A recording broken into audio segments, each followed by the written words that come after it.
Hi everyone, now let's take a look at expansionary fiscal policy.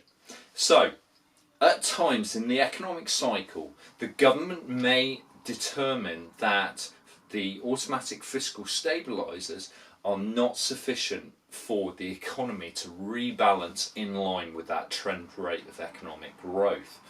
So therefore, they may actually, during a recession or a slump, decide that there is a need for direct government intervention. Now this can be conducted through expansionary fiscal policy. So let's take a look. So this will reflect a government's desire to increase the size of the economy in the face of falling GDP. Okay, GDP may be very close to zero as well, so it might be slightly positive but very close to zero, and the government deemed therefore that action is actually necessary to reignite the economy.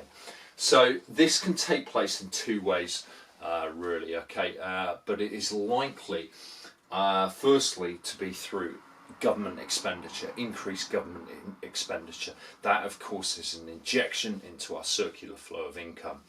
But which type of government expenditure? In an essay here you get marks of course for specifying which area should actually be contemplated for that government expenditure.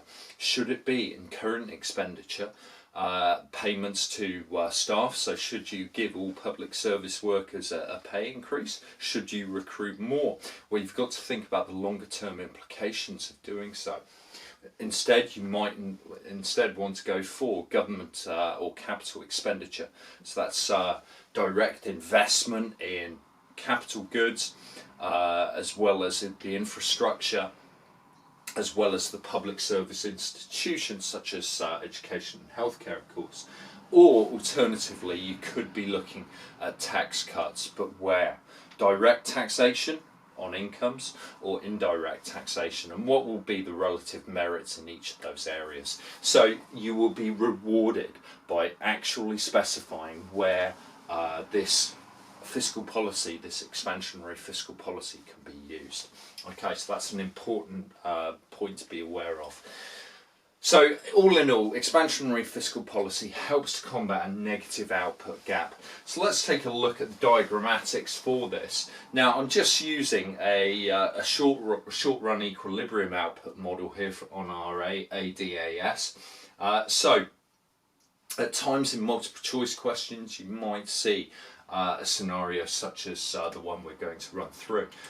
So if there is an increase in government expenditure, well, we know that's an injection into the circular flow of income. We also know, of course, that government expenditure is one of the components of aggregate demand.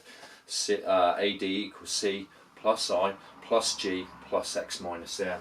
Okay, so therefore aggregate demand in the economy will increase. Okay, so let's increase aggregate demand out to AD2, and we see a rightward shift of aggregate demand there, and therefore the economy would move to point B, and let's just draw up the corresponding equilibria here, P2, and of course we can see that economic output, real GDP, would actually increase from Y1 to Y2.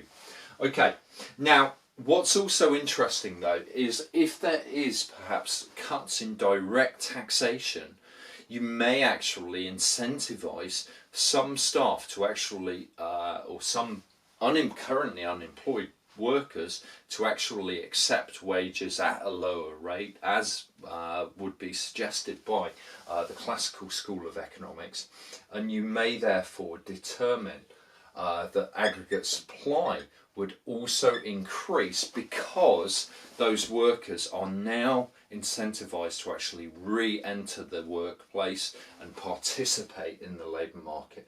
And as such, we can see that the economy may be able to rebalance at point C there. Okay, so the economy initially moves to P2, Y2, but in the longer term, as people respond to the improved incentives offered by lower direct taxes on their income, then therefore the economy may further improve. So this would be an excellent diagram to use in any essay on considering expansionary fiscal policy. Okay, so let's have a look at some of the potential advantages here. So firstly, we can see that the fiscal stimulus is an injection into our economy, and of course that's G. We're also reducing the withdrawals, the leakages from our circular flow of income, T. So that's also useful. We've also got the point regarding incentives, which you can see that I've put here as well, that it incentivizes work through that lower taxation, okay, if it is direct taxation that you are talking about. There's also the potential impact of multiplier effect. So I haven't considered that on this diagram here, but you would certainly want to analyse that in your actual essay and say that the actual increase in the actual income level of the economy may be far greater than that initial injection because of the multiplier effect.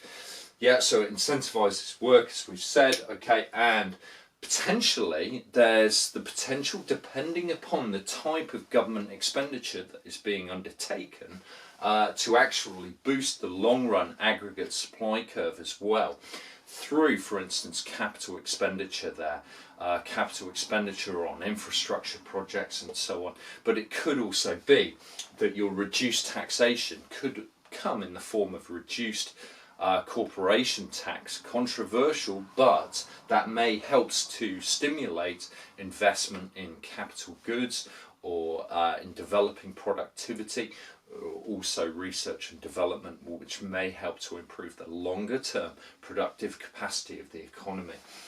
So those areas are quite interesting, certainly for you to consider here, and you'd be well rewarded for discussing any of these points. So what about the potential downsides? Well, of course, we've got to bear in mind the budget deficit and the national debt situation.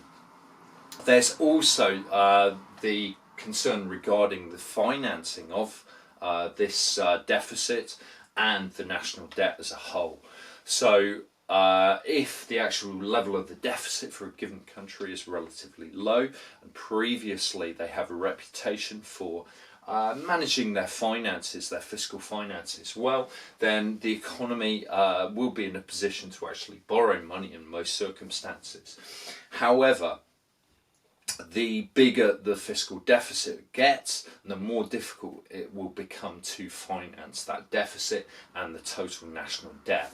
As a direct result of that, bond yields, i.e. the actual debt interest payments, will rise correspondingly, because that interest payment really reflects the degree of risk. So currently one of the countries with the highest bond yields is Venezuela.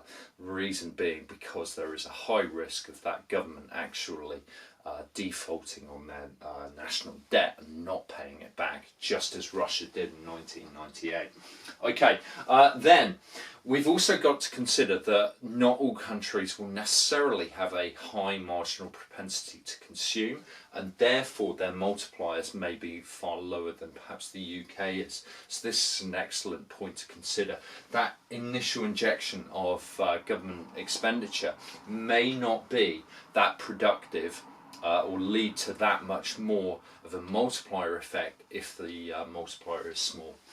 Then there's the crowding out argument as well. Of course, when it comes to crowding out, really it's the fact that borrowing is taking place. As borrowing by the government is actually increased, then borrowing costs as a whole may well rise. There's also the fact that the private sector cannot access those same funds, so there's that direct opportunity cost.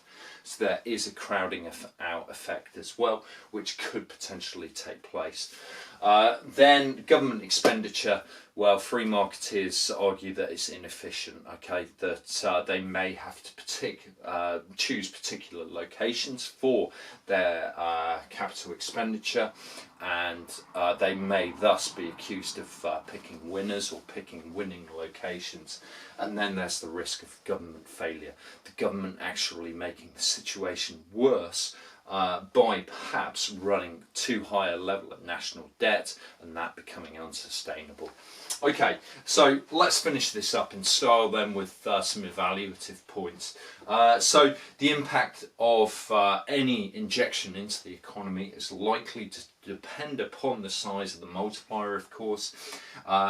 Then we've got to consider how bad the actual recession is. So the danger and how bad the actual danger of crowding out is. So for instance, if you are in a very, very deep recession where there's very little investment being undertaken, the risks of crowding out, i.e. the private sector wanting those borrowed funds to actually invest in capital goods, is going to be far, far lower than if it's just a sort of general slump. Okay, so this can also have an influence, and that fiscal policy will be most effective when the economy is in a really deep recession. Then you've also got to consider that we live in a globalised world, so to what extent can the government of any given country actually influence the level of demand within an economy when you consider the actual global perspective? Surely it's about the global macro economy, if I can get my words out there. Right, and then what about time lags? So how quickly can this government expenditure actually be invested into the economy and injected into our circular flow? Moreover, how quickly will people respond to any tax changes that may incentivise work? Okay, and then finally, the point regarding imperfect information is another really important one. Governments don't know how effective any of their policies are going to be. They just don't know. So whenever the government are directly involved in anything, then this gives you an excellent argument to consider. They just don't know how things are likely to turn out. Okay, all right guys, thanks a lot.